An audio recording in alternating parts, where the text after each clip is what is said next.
La team, salut, j'espère que tu vas bien. Alors aujourd'hui dans cette vidéo, je vais vraiment te parler du contexte actuel, les marchés qui corrigent, Trump qui annonce des droits de douane qui sont complètement délirants. Bref, je vais aussi t'expliquer de mon côté ce que j'ai fait, qu'est-ce que je fais, comment je gère mes portefeuilles. Je t'avais fait une vidéo qui était sortie mi-décembre 2024 dans laquelle je te disais que j'avais tout vendu et que j'attendais l'investiture de Trump. C'est exactement ce que j'ai fait. Il y en a certains qui ont écouté le conseil, même si ceci n'est pas un conseil. Et d'ailleurs, tout ce que je vais dire dans cette vidéo n'est pas un conseil en investissement. Je te partage vraiment ma vision et comment je vois les choses. Mais je sais que notamment, par exemple, Fab, qui fait partie du Discord communautaire, lien en description, tu peux nous rejoindre, c'est gratuit, avait vendu et ne s'est pas repositionné. Et pour le coup, avec plusieurs dizaines de milliers d'euros, donc à l'instant T, évite une partie de la baisse. Ça fait plaisir. Moi, j'ai suivi ma stratégie. J'étais sorti, j'attendais l'investiture de Donald Trump. Je suis re-rentré heureusement avec pas énormément et il s'est passé ce qui s'est passé, c'est-à-dire que Trump annonce des droits de douane qui sont complètement astronomiques. Alors j'ai envie de te dire, c'était pas non plus une surprise absolue, même si j'y croyais pas trop. Xavier Delmas en avait parlé dans une de ses vidéos où il avait expliqué qu'un des trucs qui pourrait faire que Trump fasse baisser le marché, c'était notamment l'application de droits de douane, mais selon lui, il y avait peu de chances que ça se produise. Par contre, si ça se produisait, ça aurait un impact assez significatif, voire très significatif.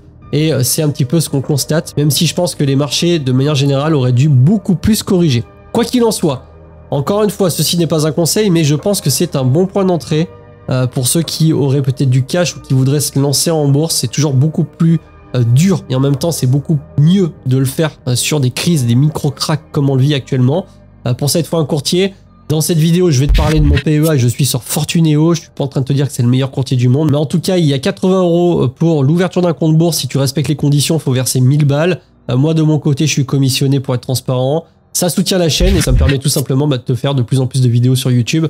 Tu as un lien en description. Je t'affiche aussi un QR code. Tu peux tout simplement faire ta petite sauce et je te remercie bien sûr par avance. Alors, moi, comme tu le vois, mon PEA, je suis à 7759 €. Je renforce doucement mes positions. J'ai actuellement moins de 33% sur ma ligne LQQ. Et quand on regarde un petit peu l'état du marché, eh bien, on en est où globalement? Alors, sur le Nasdaq, ça baisse. On est largement en dessous des moyennes mobiles 200 périodes. On vient de passer sur l'indicateur qui a viré au rouge. Bon, ça veut tout et rien dire, faut faire attention avec ça. Globalement, depuis les plus hauts, on est actuellement à moins 16%. Donc, ça commence à être une correction intéressante. À partir de moins 25% pour moi, on commence à être sur une vraie correction. Et moins 30% et plus, on est vraiment sur une année qui arrive plutôt rarement. Sur le S&P 500, c'est un peu de pareil, mais peut-être en un peu moins violent. On est actuellement à moins 12% par rapport à ses plus hauts. Bon bah écoute, j'ai envie de te dire, de toute façon on voit tellement de rouge en ce moment que je suis camotte et surpris. Les futurs US nous disent que la bourse va ouvrir en forte chute puisqu'on est à moins 2,50. La bourse d'ailleurs, je crois qu'elle a ouvert là à l'instant où je te fais cette vidéo. J'ai commencé la vidéo tout à l'heure mais là c'est 14h30. Je pense que les marchés ont ouvert. On va aller voir. Ouais, pas encore. Broadcom hier a fait moins 10%. Amazon a fait moins 9%, on a également Meta et Nvidia qui ont fait moins 9 et moins 8%. Nvidia qui a 101,8 $, ça commence à être vraiment intéressant. Encore une fois, attention, interprétez pas tout ce que je dis comme un signal d'achat. Je te donne vraiment mon point de vue. Moi je DCA, voilà si tu veux savoir, je DCA, j'ai de la trésor heureusement. Je renforce mes positions. Ce matin là, j'ai acheté un LQQ, donc une unité de l'ETF Amundi Nasdaq 100 en x2 parce que je peux me le permettre, parce que j'ai pas énormément d'encours encore à l'intérieur. Mais par contre, quand ça baisse sur les ETF à levier, ça fait extrêmement mal. Donc vraiment, pose-toi les bonnes questions parce que je peux te montrer, hein, on va repasser sur la watchlist.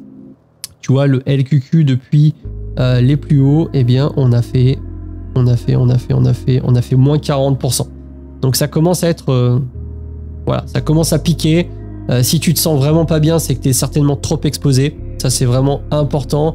Si c'est le cas, malheureusement, eh bien, à moins d'avoir de la trésor pour combler et baisser ton PRU, donc baisser ton prix d'entrée moyen et ainsi récupérer plus facilement eh bien, de la plus-value lorsque le marché va se retourner. On ne sait pas du tout quand est-ce que ça va arriver, mais c'est le seul moyen. Parce que si tu sors maintenant, bah, tu actes l'intégralité de ta moins-value. Je pense pas que ça soit la chose à faire. Pour moi, il faut mieux rester tranquille. Ça peut durer longtemps, hein. On peut avoir un marché qui malheureusement ne retrouve pas ses plus hauts pendant plusieurs années. Maintenant, on ne sait pas, personne ne peut savoir. Mais ce qui est sûr, c'est que bah, il fallait y réfléchir avant si c'est le cas. C'est pour ça d'ailleurs que je te fais ces vidéos. C'est pour ça que je te dis que le DCA, c'est quand même pas mal. Moi, je continue à DCA, même si je fais une petite variante du DCA, c'est-à-dire que sur les grosses baisses comme ça, les corrections, ce que j'estime être des corrections, je vais renforcer mes positions avec plus d'argent. Tu vois, si je faisais par exemple 1000 € de DCA par mois, quand ça baisse comme ça à partir d'un certain moment, et si ma trésor me le permet, eh bien je passe à peut-être 2000 € par mois, puis 3000 € par mois. Bien évidemment, c'est pas forcément donné à tout le monde. Il faut vraiment faire son money management personnel et faire les choses bien pour justement ne pas être dans la panade lorsque cela se produit. Donc de mon côté, c'est parfait. Je suis à peu près à 15 000 € de trésor dispo. Donc j'ai de quoi renforcer quasiment 3 fois mon PEA et de diviser vraiment le PRU et de le descendre en dessous des 1000 € si je le veux sur le LQQ. Donc pour l'instant, ça me fait pas peur, mais je ne suis pas pressé pour autant parce que comme je te l'ai dit, je pense que les marchés peuvent corriger pendant plusieurs semaines, plusieurs mois. Ça peut durer 1 an, même 2 ans si les droits de douane se retournent pas. Ça va vraiment être catastrophique. Le Russell 2000, je pense qu'il va ramasser énormément. Il y a des petites boîtes qui clairement vont pas s'en sortir. Bref, c'est un petit peu... on se rend peut-être pas trop compte, mais là, des droits de douane aussi importants, c'est quand même très critique pour beaucoup d'entreprises. Et ça impacte vraiment tout le monde. C'est ça le truc, c'est que ça va pas impacter que les US. Ça va impacter pas trop la France parce qu'on n'exporte pas trop, mais des pays par exemple comme le Canada, le Mexique, la Chine, 50% de droits de douane sur la Chine, c'est énorme sur les produits importés. Enfin bref, ça fait vraiment mal. Il y a un truc intéressant que tu peux surveiller si tu as TradingView.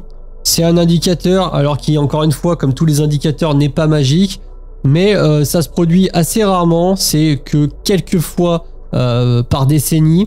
Cet indicateur, c'est globalement le NDTH. Tu vois, c'est le NDTH pour le Nasdaq et le S5TH pour le S&P 500. C'est tout simplement de connaître la proportion des valeurs qui composent l'indice qui sont au-dessus ou en dessous de leur moyenne mobile 200 périodes, suivant comment tu vas interpréter les choses.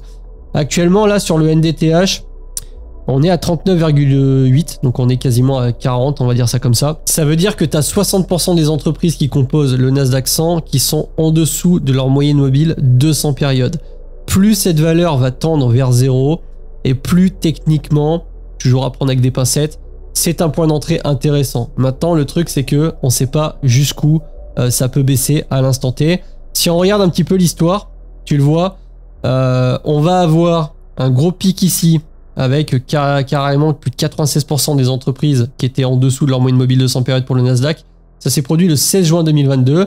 Mais voilà, si on dézoome, on a eu une fois en mars 2020, une fois en décembre 2018. Ça s'est produit une fois en février 2016, une fois en août 2010. Combien c'était 2011. Tu vois, ça se produit pas souvent. Par contre, bah, quand ça se produit, je peux te montrer, on va rajouter la courbe du NDQ, on va mettre même échelle en pourcentage, ça va être ok. Donc tu vois, ça s'est produit ici, ça s'est produit ici, Covid, ça s'est produit 2 fois ici, et depuis ça s'est pas reproduit. À chaque fois qu'on est sur des valeurs qui s'approchent de 0, en tout cas qui passent en dessous des 20, des 15, des 20, on est quasiment sur un plus bas de marché. Alors attention, je suis pas en train de te dire que si ça passe en dessous des 80% ou si ça passe en dessous des 20% suivant comment tu interprètes encore une fois le truc, il faut forcément que tu vendes ta maman pour acheter des actions, mais c'est quand même un indicateur qui pour moi est relativement puissant. Encore une fois, faut pas se fier à un seul indicateur, mais je te cache pas que si là, tout de suite, on va chercher des zones intéressantes tu vois, 70-75% des entreprises, enfin du nombre d'entreprises qui sont en dessous de leur moyenne mobile. Franchement, si j'ai de la trésor, j'hésiterai pas à vraiment accentuer très fortement mon DCA, voire peut-être à un moment donné liquider toute ma trésor à ce moment-là. Ça ne reste encore une fois que mon avis personnel. Fais bien attention, n'écoute pas, ne prends pas au pied de la lettre tout ce que tu entends sur internet. Parce que parfois tu vas dire des choses bien et les gens vont t'insulter. Parfois tu peux dire des choses pas bien et les gens vont être là, ouais c'est super, etc. Faut bien faire attention. Faut bien aussi se poser de son côté et avoir sa propre interprétation. Moi, ce que je pense à l'heure d'aujourd'hui, c'est que on peut avoir un marché qui corrige pendant plusieurs mois, voire même jusqu'à 2026 s'il faut. J'ai de la trésor, comment je vais la dispatcher? Il va falloir que je gère avec mes rentrées d'argent, avec la trésor que j'ai, mais en même temps que j'essaie de DCA, si possible en accentuant mon DCA parce que je sais pas où va être le bottom. Demain, Trump il te dit que ça y est, en fait, c'est trop la panique et que du coup, il décide de retourner sa veste et de réduire les droits de douane parce que c'est trop merdique. Les marchés repartent, on sait pas trop. C'est un petit peu le souci avec le fait que un seul homme, alias Donald Trump actuellement, soit décisionnaire de la santé mentale des marchés financiers à l'instant T. Ça s'est pas produit, je pense, beaucoup de fois dans l'histoire. Mais en tout cas, c'est ce qui se passe à l'heure actuelle. Donc, j'essaie de gérer ma trésor comme je le peux. Je suis pas un super génie. Je sais pas, tout à l'heure pour rigoler sur le Discord, j'ai mis, mais c'est simple, la bourse suffit d'acheter quand t'es tout en bas et puis c'est bon. Le problème, c'est que c'est impossible de savoir quand t'es tout en bas. Tu peux à peu près te dire, là, le marché est en surchauffe, ou alors là, le marché commence à être vraiment sous-évalué. Ça reste des bons points d'entrée pour moi. Et du coup, vas-y, j'y vais. Chacun aura son propre référentiel de tout ça. Mais voilà, j'essaie de faire les choses comme ça, très simplement. Ne pas arrêter son DCA. Je pense que stopper son DCA, c'est la pire connerie à faire sur un marché baissier parce que justement, tu ne lises plus ton PRU à la baisse et du coup, tu vas être décorrélé du cours. Déjà, qu'en temps normal, juste ne serait-ce que maintenir une performance avec un DCA simple, c'est pas forcément évident.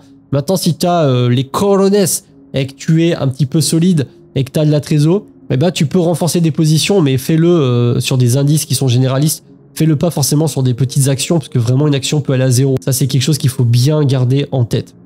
Donc moi, je stresse pas. Je t'avoue que je suis un petit peu pas déçu, mais j'aurais aimé garder ma trésor si j'avais su que les droits de douane allaient être ainsi. Évidemment que je ne serais pas rentré sur l'investiture de Trump, mais encore une fois, ces vidéos permettent de te montrer que tu peux pas tout prévoir et même si parfois tu peux avoir une idée sur quelque chose, c'est pas forcément pour ça que ça va se passer comme prévu. Donc là, j'ai envie de te dire, il n'y a rien qui se passe comme prévu. Il faut faire avec. Il faut faire avec. Moi, je suis serein. Encore une fois, je te parle par rapport à ma situation. Je suis serein parce que j'ai pas beaucoup. J'ai de la trésor. Je peux renforcer. J'ai des rentrées d'argent avec mon immobilier.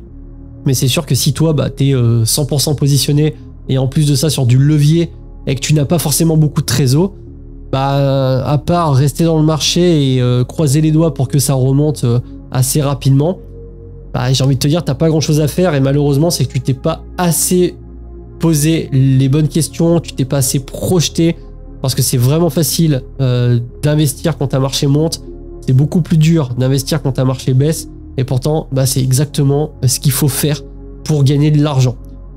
J'espère que t'as kiffé cette petite vidéo. Pour parler de tout et de rien, n'hésite pas à mettre un petit pouce, à me donner ton point de vue en commentaire.